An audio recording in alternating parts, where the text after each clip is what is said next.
Guys, welcome back to my channel. I am Vaibhavi. Welcome to my channel Learn with Vaibhavi. तो मैं आज आपको बाल महाभारत कथा का पाठ 9 द्रोणाचार्य पढ़ाऊंगी। और इससे पहले कि पाठ 8 तक की वीडियोस आपको मेरी बाल महाभारत कथा की प्लेलिस्ट में मिल जाएगी, तो आप उसे जाकर चेक कर लीजिएगा।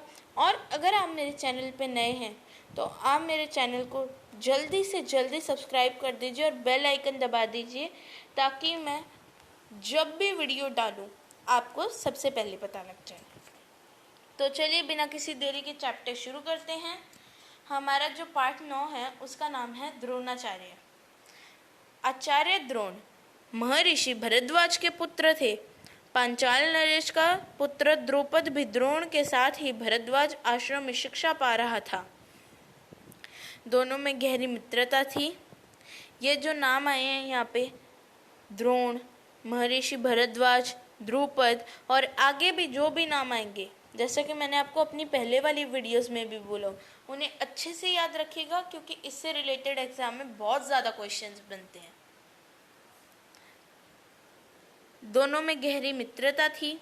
कभी कभी राजकुमार द्रुपद उत्साह में आकर द्रोण से यहाँ तक कह देता था कि पांचाल देश का राजा बन जाने पर मैं आधा राज्य तुम्हें दे दूंगा। शिक्षा समाप्त होने पर द्रोणाचार्य ने कृपाचार्य की बहन से ब्याह कर लिया। और यहाँ पे जो कृपाचार्य नाम आया है, तो कृपाचार्य की बहन का नाम यहाँ पर बताया नहीं गया, मैं आपको बता देती हूँ, क्योंकि एग्जाम में ये भी क्वेश्चन आता है कि कृपाचार्य की बहन का नाम क्या है।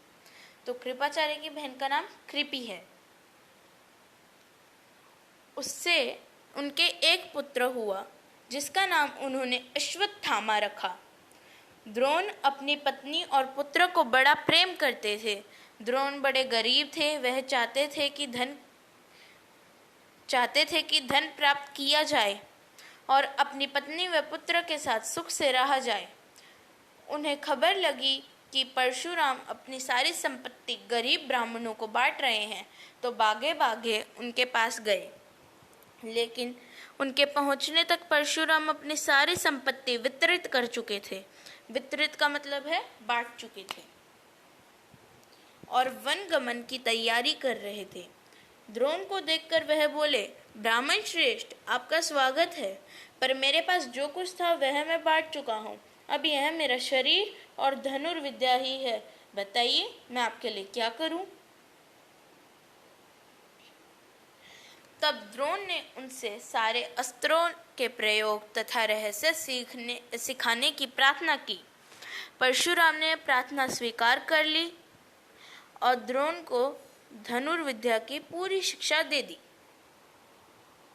कुछ समय बाद राजकुमार द्रुपद के पिता का देहवासन हो गया। देहवासन का मतलब होता है कि उनकी डेथ हो गया और द्रुपद राजगद्दी पर बैठा। द्रोणाचार्य को जब द्रुपद के पांचाल देश की राजगद्दी पर बैठने की खबर लगी, तो यह सुनकर वह बड़े प्रसन्न हुए और राजा द्रुपद से मिलने पांचाल देश को चल पड़े। उन्हें गुरु के आश्रम में द्रुपद की लड़कपन में की गई बातचीत याद थी। सोचा, यदि आधा राज्य ना भी देगा तो कम से कम कुछ धन तो जरूर ही देगा।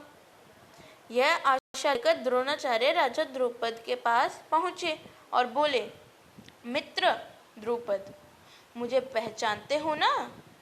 मैं तुम्हारा बालपन का मित्र द्रोण हूँ। ऐश्वर्य के मद में मत्त हुए राजा द्रुपद को द्रोणाचार्य का आना बुरा लगा। ऐश्वर्य के मद में मत होना यानी कि जो सुख और ऐशो आराम मिला हुआ था उसके अंदर मत हो जाना, यानी कि उसके अंदर ही रह जाना। द्रोण का आना बुरा लगा और द्रोण का अपने साथ मित्र का सा व्यवहार करना तो और भी अखरा। वह द्रोण पर गुस्सा हो गया और बोला, ब्राह्मण, तुम्हारा यह व्यवहार सज्जोनुचित है।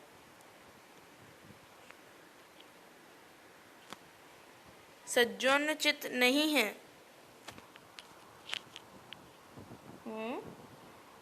अब द्रोण पर गुस्सा हो गया और बोला, ब्राह्मण, तुम्हारा यह व्यवहार सज्जनोचित नहीं है। मुझे मित्र कहकर पुकारने का तुम्हें साहस कैसे हुआ? सिंहासन पर बैठे हुए एक राजा के साथ एक दरिद्र प्रजाजन की मित्रता कभी हुई है? तुम्हारी बुद्धि कितनी कच्ची है। यानी कि जैसे कि पहले भी बोला हुआ था कि ऐश्वर्य में मत होना, यानी कि उसके अंदर ही चूर चूर हो जाना। द्रुपद बोला कि कभी तुमने देखा है कि राजा की मित्रता कभी किसी दरिद्र प्रजाजन यानी कि गरीब प्रजा के किसी आदमी से हुई है? तुम्हारी बुद्धि कितनी कच्ची है।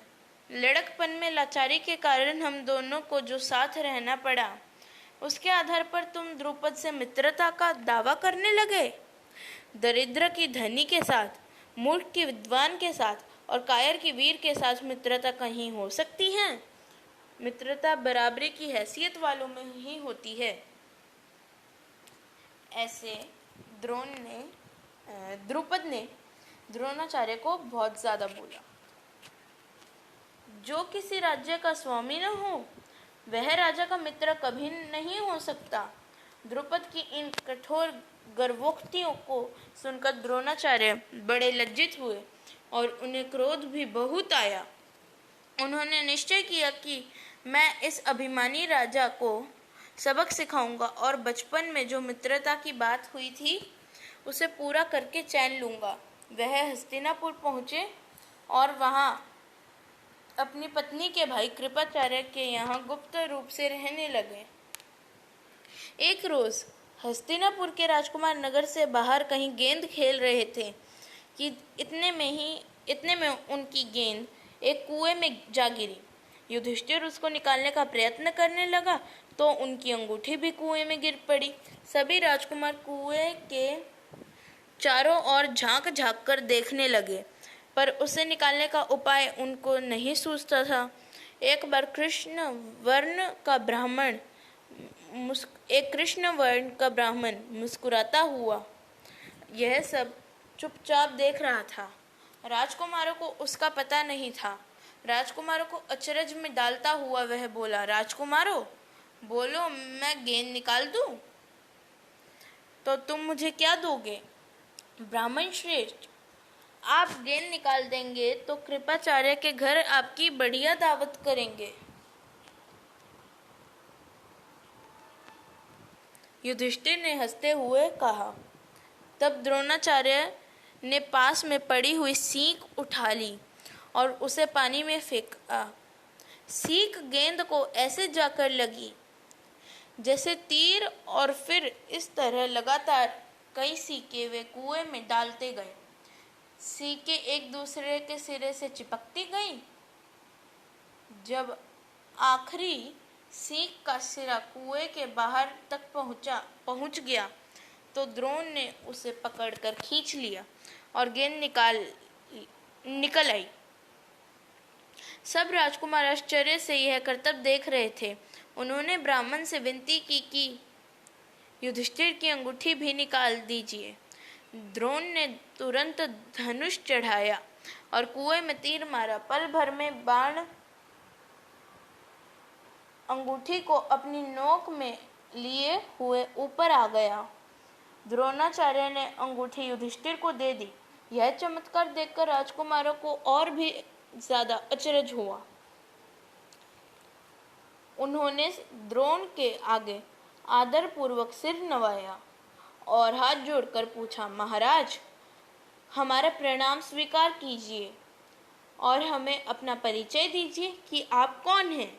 हम आपकी क्या सेवा कर सकते हैं, हमें आज्ञा दीजिए। द्रोण ने कहा, राजकुमारों, यह सारी घटना सुनाकर पितामह भीष्म से ही मेरा परिचय प्राप्त कर लेना। राजकुमारों ने जाकर पितामह भीष्म को सारी बात सुनाई तो भीष्म ताड़ गए कि हो न हो वे सुप्रसिद्ध आचार्य द्रोण ही होंगे। यह सोचकर उन्होंने निश्चय कर लिया कि अब से राजकुमारों की अस्त्र शिक्षा द्रोणाचार्य के ही हाथों पूरी कराई जाए। बड़े सम्मान से उन्होंने द्रोण का स्वागत किया और राजकुमारों को आदेश दिया कि वे गुरु द्रोण से ही धनुर्विद्या सीखा करें। कुछ समय, ये देखिए यहाँ पर फोटो भी दिखाई हुई है।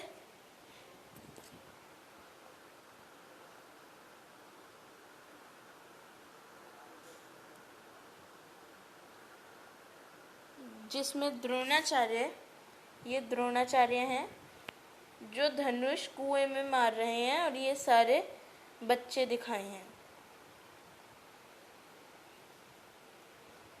तो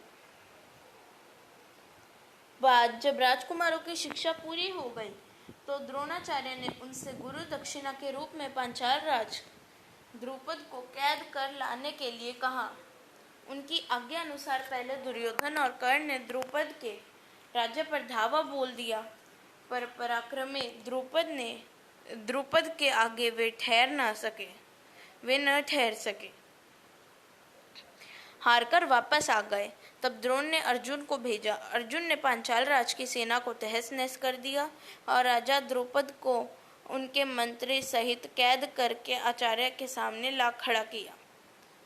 जो द्रोणाचार्य थे उनके सबसे प्रिय शिष्य का नाम क्या है, ऐसा क्वेश्चन आ सकता है, और इसका जवाब है अर्जुन।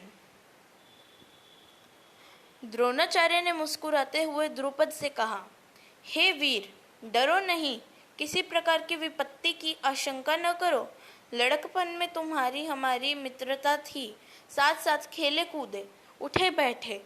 बाद में जब तुम राजा बन गए तो ऐश्वर्य के मद में आकर तुम मुझे भूल गए और मेरा अपमान किया।